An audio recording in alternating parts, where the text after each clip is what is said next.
रहमान। जनाब सिद्दीक़ अकबर रदी अल्लाह ताला अन्हो को रसूल कौनैन सल्लल्लाहु अलैहि वसल्लम से मोहब्बत तो थी ही। क्यों? कि उम्मती हैं आपके, गुलाम हैं आपके, गुलाम से मुराद खादिम हैं आपके, खलीफा हैं आपके, वजीर हैं आपके, खुसर हैं आपके, जान निसार हैं आपके, आपके सहाबी हैं, फरमा बरदार हैं, अतात शार हैं। उन्हें तो मोहब्बत होनी ही थी, क्योंकि बगैर मोहब्बत रसूल के सल्लल्लाहु अलैहि वसल्लम की मोहब्बत के बगैर कोई चारा नहीं है उम्मती। उन्हें तो होनी ही होनी थी। अब रसूल कौन सल्लल्लाहु अलैहि वसल्लम की मोहब्बत का कमाल देखिए। सहाबा अगर रसूल कौन सल्लल्लाहु अलैहि वसल्लम को पूछते हैं कि अल्लाह के रसूल सल्लल्लाहु अलैहि वसल्लम आपको सबसे ज्यादा किससे मोहब्बत है, तो नबी कौन सल्लल्लाहु अलैहि वसल्लम फरमाते हैं मुझे सबसे ज्यादा मोहब्बत जो है वो आयशा से है रज़ी अल्लाह ताला। पूछने वाले ने पूछा अल्लाह के रसूल फिर? फरमा अबूहा, फिर उसके बाप से, यानी अबू बकर सिद्दीक से मुझे बहुत ज्यादा मोहब्बत। रसूल कौन सल्लल्लाहु अलैहि वसल्लम ने नमाज फजर पढ़ाई, सहाबा इकराम बैठे हुए हैं। अल्लाह के रसूल ने अपना चेहरा मुकद्दस अपने सहाबा की तरफ किया तो फरमाया ज़ुरग़िब्बन तज़दद हुब्बन, कभी कभी मिला करो, वक्फे से मिला करो, थोड़ा सा गैप डाला करो, इस वक्फे से मोहब्बत बढ़ती है, प्यार बढ़ता है। हर वक्त बंदा अगर मिलता रहे तो मोहब्बत में वो हलावत, वो चाशनी, वो लज्जत, वो मिठास, वो खचाव, वो अट्रैक्शन, वो कशिश बाकी नहीं रहती। ज़ुरग़िब्बन तज़दद हुब्बन, वक्फे से मिला करो, मोहब्बत बढ़ती है। इस महफ़िल मुस्तफ़ा सल्लल्लाहु अलैहि वसल्लम में हज़रत सैयदना सिद्दीक़ अकबर रज़ी अल्लाह ताला अन्हु भी बैठे हुए थे। ज़ोहर की नमाज का वक्त आया, सहाबा इकराम ने नमाज पढ़ी, इमामुल अंबिया सल्लल्लाहु अलैहि वसल्लम ने इमामत करवाई। जनाब सिद्दीक़ अकबर रज़ी अल्लाह ताला अन्हु ने भी नमाज बाजमात अदा की और नमाज पढ़ने के फौरन बाद आप चले गए। नबी पाक सल्लल्लाहु अलैहि वसल्लम ने नमाज को मुकम्मल किया और हजरत अनस से पूछा, एक रवायत में है कि हजरत अबू हुरैरा से पूछा कि अबू बकर नहीं आए, हालांकि रसूल कौन सल्लल्लाहु अलैहि वसल्लम ने उन्हें देखा था कि उन्होंने मेरे पीछे नमाज बाजमात अदा की, लेकिन आप सहाबा इकराम को ये बताना चाहते थे कि मुझे अबू बकर की मोहब्बत किस कदर ज्यादा है मेरे दिल। सहाबा ने अर्ज़ किया अल्लाह के रसूल आए थे, ठीक है। असर का वक्त आ गया, जनाब सिद्दीक़ अकबर ने नमाज बाजमात अदा की, नमाज पढ़ने के फौरन बाद दुआ मांग के चले गए। रसूल कौन सल्लल्लाहु अलैहि वसल्लम ने नमाज की तकमील के बाद जब पूरी नमाज पढ़ी गई, दुआ फरमाई और फिर पूछा कि अबू बकर नहीं आए?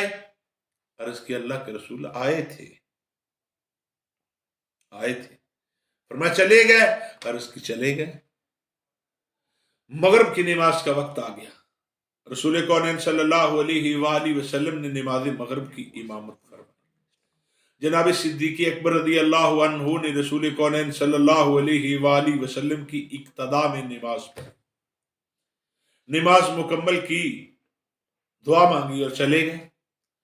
अब नबी कौन सल्लल्लाहु अलैहि वसल्लम ने नमाज की तकमील के बाद फिर सहाबा से पूछा, बिलखसूस हजरत अनस को फरमाया इधर आओ, अबू बकर नहीं आए? अर्ज के अल्लाह के रसूल आए थे। फरमाया उनका पता करो। सुभान अल्लाह। ज़ोहर गुजरी, असर गुजरी, मगरिब के बाद कासिद को भेजा, कोरियर को भेजा, जाओ पैगाम्बर को भेजा, हजरत अंस को भेजा रदी अल्लाह ताला अन्हु, जाओ और अबू बकर को बुला के लाओ। अब जनाब अंस जाते हैं, दरवाजा सिद्दीकी पे जाके नॉक करते हैं, दस्तक देते हैं। सिद्दीक़ अकबर रज़ी अल्लाह ताला अन्हु को भी पता था कि कोई आने वाला है। दोनों तरफ उदासी है, खचाव दोनों तरफ है। रसूल कौन सल्लल्लाहु अलैहि वसल्लम भी याद फरमा रहे थे और हजरत अबू बकर सिद्दीक का भी कल्ब मुबारक जो है वो मोहब्बत रसूल में तड़प रहा था। जनाब सिद्दीक़ अकबर के पास हजरत अंस आए, دروازے کو دستک دی، وقت کا صدیق اکبر باہر تشریف لایا۔ انس کیا بات ہے، کدھر آئے ہو؟ عرض کی اللہ کے رسول بلا رہے ہیں۔ جلدی جلدی شاداں و فرحاں، رواں رواں، دواں دواں، کشاں کشاں اور پراں پراں حضرت ابوبکر صدیق رضی اللہ تعالیٰ عنہ بارگاہ نبوی میں حاضر ہوئے صلی اللہ علیہ وآلہ وسلم۔ فرمایا ابو بکر لبیک یا رسول اللہ، بے ابی انت و امی، میرے ماں باپ قربان ہو جائیں فرمائیے۔ فرمایا نہ ظہر کے وقت، نہ عصر کے وقت، نہ مغرب کے وقت، تمہیں کیا ہوا کہ ہر نماز پڑھنے کے بعد تم چلے گئے، مجھے ملے بھی نہیں؟ جناب صدیق اکبر کی آنکھوں میں اشک تیرنے لگے، آنسو رواں ہو گئے، چہرے پہ اداسی آئی۔ عرض کی اللہ کے رسول میرے ماں باپ قربان ہو جائیں، آپ نے ہی تو فرمایا تھا کہ کبھی کبھی ملا کرو، محبت اس سے بڑھتی ہے۔ اب اللہ کے رسول کی مبارک و مقدس چشمان رسالت بھی کہیں، اللہ کے رسول بھی رو پڑے۔ ہم نے کمال ضبط کی کوشش تو کی مگر، ہم نے کمال ضبط کی کوشش تو کی مگر، پلکوں کا حلقہ توڑ کے آنسو نکل پڑے۔ رسول کونین صلی اللہ علیہ وسلم کی آنکھیں بھی اشک بار ہو گئی۔ فرمایا صدیق یا رسول اللہ، فرمایا کہا تھا لیکن یہ میں نے تمہارے لیے تو نہیں نہ کہا تھا، تم مجھے ملتے رہا کرو، تم وقفہ نہ ڈالا کرو، تم اس میں گیپ نہ ڈالا کرو، اس لیے کہ یہ قانون تمہارے لیے نہیں ہے، تم سے میں اداس ہو جاتا ہوں۔ کیا محبت ہے اللہ کی!